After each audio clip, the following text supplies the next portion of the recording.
Hello, welcome to the German CO2 MAUT webinar. I'm Graham Major X, the Director of Green Business and eMobility at sennder.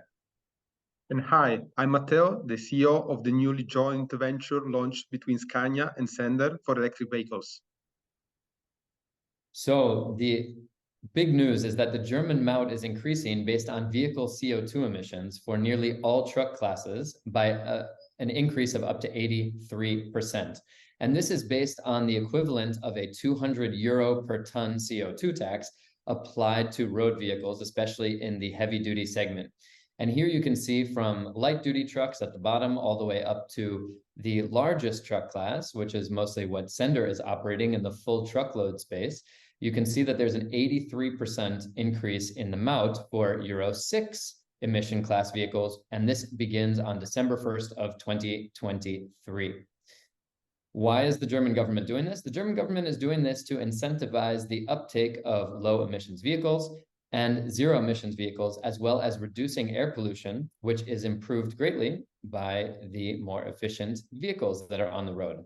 And that's why when we compare Euro 6, which we just saw, and here you can see on the right, to the older emissions classes, which are Euro 5, Euro 4, and Euro 3, you can see that the absolute increase in the MAUT is actually greater for Euro 5, Euro 4, and Euro 3 than it is for Euro 6, which could lead to quite a significant increase in the cost of transport. So if we take an example of, let's say, 1.6 euros per kilometer of transport price for a domestic German transport, we would see that for Euro 6, that would cause almost a 9% increase in the total transportation cost. And for Euro 3, that would be a very old truck, that would increase the cost of transport by almost 13%. So this is definitely not something to be ignored and something that will actually shape the entire market beginning today.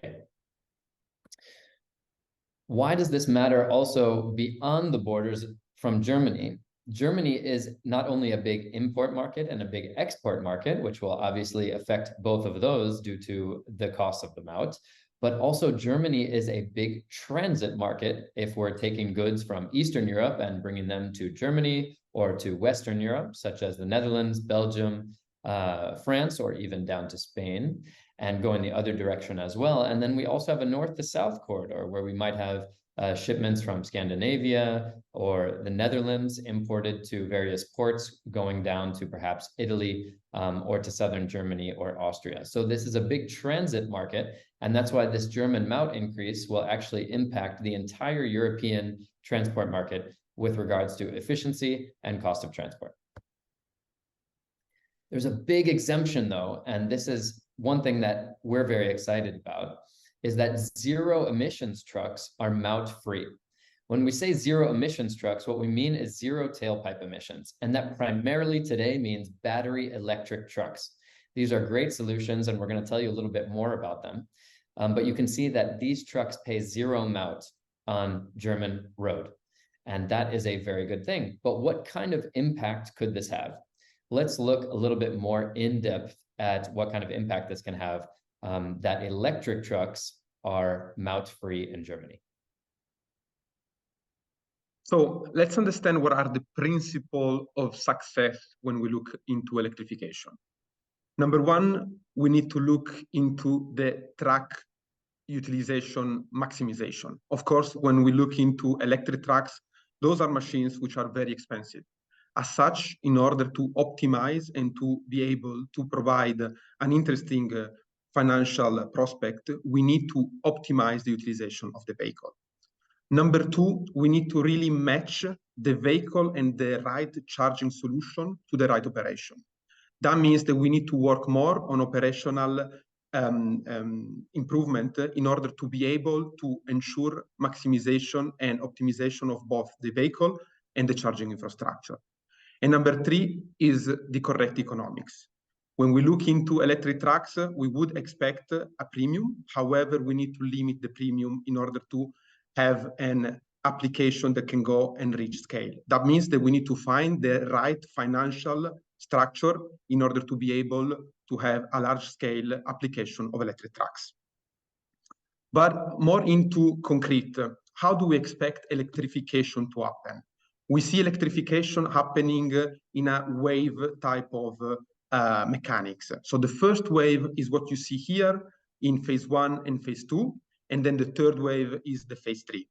Phase 1 and phase 2 are happening already now and will increase in the next 2 to 3 years. Phase 3 is something that we will see more in an horizon of 4 to 5 years time. So in the first two phases, what we will see are basically loops where we have a track running on project with stable flow, which are also constant and predictable. The charging might be only done once, and this is phase 1, or twice, and this is phase 2. It's important to notice that those loops do not necessarily always start from the same point A and end at the same point, and pass by the same point B and then end at the same point A, but could also have a structure we resemble the hub and spoke. So we start from A, we go into B, we come back to A, and then we go to C and back to A, and then to D and back to A. This is very interesting because this hub and spoke is something that will help to reach more destination with one or multiple electric trucks starting from the same hub. When we will see phase 3, we will also see what we call free roaming. This is basically when electric trucks will behave exactly like diesel trucks, and as such, we won't need to have predictable and stable flow, but we would have more flexibility in the trucks.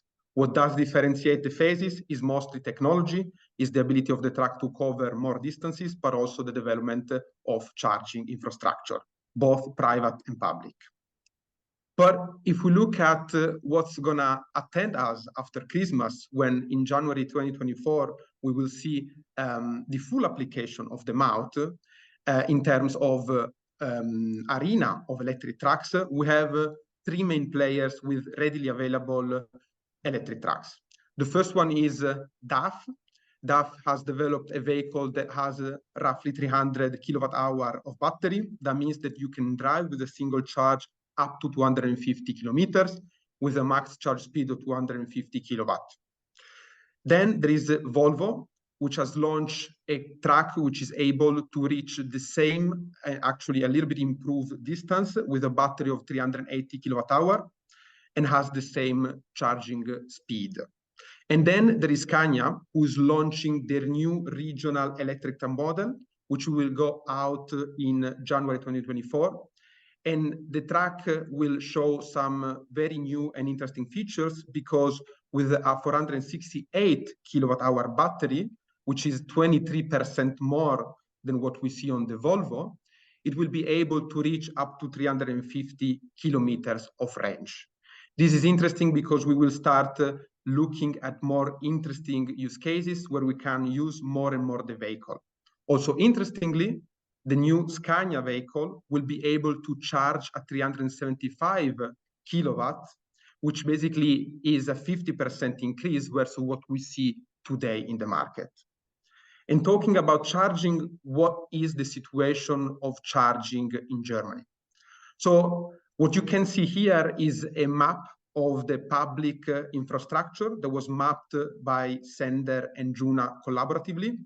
And it shows that there are plenty of opportunities to charge with fast chargers, which well, by the way, we define as 300 kilowatt or more of power. There are plenty of possibility to charge with fast chargers in Germany in the public infrastructure. And those chargers are very useful if we want to charge during the shift. So after we do the loading or the unloading, or while we're traveling, we can recharge the truck. And with 1 hour, we can reach an additional range of almost 200 kilometers. Then there are slow chargers. Slow chargers are usually in the range of 44 kilowatt of power. And those slow chargers are ideal if we want to recharge the truck overnight. If we take what Matteo's just talking about and what we've discussed on the German MAUT, and we say, okay, what does this mean for economics, which Matteo mentioned is one of the 3 principles of being able to scale electric vehicles and zero emission transports. We decided to put together 2 examples. One is a 375 kilometer one-way example. That means going from A to B. And the other is a 250 kilometer round trip example, meaning 500 kilometers a day. Now, let's begin by looking at diesel costs. So we're gonna, we plugged in some standard cost inputs. And here we see that the base cost of operating diesel, excluding the MAUT, is 529 euros. Now, if we plug on the new MAUT charge on top, we're at 118 euros for a total cost of 647 euros for this 375 kilometer one-way example running on a diesel vehicle. Here with electric, the baseline cost is 647 euros. And that is quite exciting because that means that in this particular example, which has a big assumption, of course, which is that we have a backload coming the other way, we actually break even between diesel and electric. Now, that's a very exciting thing to start with. Let's also look at a 250 kilometer round trip example. So here we have diesel, baseline costs of 593 euros, plus the MAUT of 158 euros. That gets us to 751 euros for this operation. Now, when we look at electric, we actually have the total cost of 712 euros, which is a 5% reduction versus diesel. Now, I want to say that we picked these examples, of course, on purpose to show that it is possible to have break-even or even superior economics with electric. But this is also not the expectation we should necessarily set. We do see in most circumstances there'll be a small premium for electric, but the point here is that we can see that we're very close within striking distance of diesel operations when we adhere to these principles, which means getting the right truck, the right operations, and doing it cleverly. We can either be at diesel cost, maybe even slightly below, which we've also seen in the real world already, or just slightly above, but not something, you know, paying 2, 3, 4 times the price, which is maybe what some of us have in our minds before we start to see numbers like this. This is also exactly the point of the German MAUT, to push us towards adopting electric trucks and zero emissions vehicles. And in November 8, 2023, sennder and Scania also have announced publicly the establishment of the joint venture Juna. What is Juna? Juna is the joint venture that want to drive the decarbonization of the European road logistics. How Juna want to achieve its goal is by de-risking all the aspects related to going electric, from a cost perspective, from an operational perspective, and from a commercial perspective. The Juna business model is built on a pay-per-use fee, which enables the carrier to pay for the electric truck based on utilization, i.e. kilometers driven.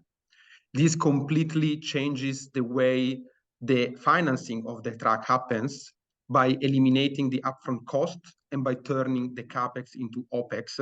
And as such, it enables also medium and small carriers to go electric. And then what the sennder and Scania joint venture add to the mix is what we call utilization guarantee through our partner sennder. What Juna does, it will package together with the truck also the ability to utilize the trucks on selected sennder routes that are premium paying because they are based on green loads. This basically means that the carrier could access not just the vehicle, but also utilization. This, again, de-risk the commercial adoption of electric trucks and makes the journey to electric easier.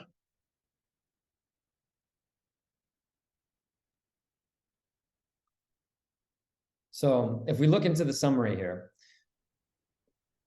there's going to be a big adjustment from, of course, this German CO2 MAUT. As we saw, this can impact transport price from 8% up to 13%, depending on the truck type and its emissions class. This is going to have a high impact on polluting vehicles. And that's exactly what the German government is trying to drive here. This is something shippers definitely want to pay attention to. Second thing is that e-trucks are an excellent opportunity. We saw in just a very quick overview here some of the ways they can be applied. The fact that the range is 350 kilometers with the newest vehicles, and that we have very fast charging capabilities, coupled with public charging, which is already widely available. So this is no longer a very new technology, but it is a rather mature technology that's being applied now to this heavy-duty segment. And lastly, that now is the time. With this right technology and the economics that are suitable, whether that's a small premium or even coming in at diesel cost or slightly below, this is a great time to begin decarbonizing transports with zero emissions vehicles. and taking that decarbonization to the next level of scalability, which is what sennder, Juna, and Scania are here to do. So lastly, if you would like to discuss how you can get electric into your operations, of course, sennder and Juna are readily available. You have our email addresses here, Matteo and Graham. And of course, you can go to juna.com to find out more about this very exciting joint venture between Scania and sennder. And you can go to sennder.com to find out more about our green business offering and our great visibility driven through digital platform sennder. So we're very excited to tell you about these changes. We hope the webinar was helpful for you, and we will look forward to seeing you again soon.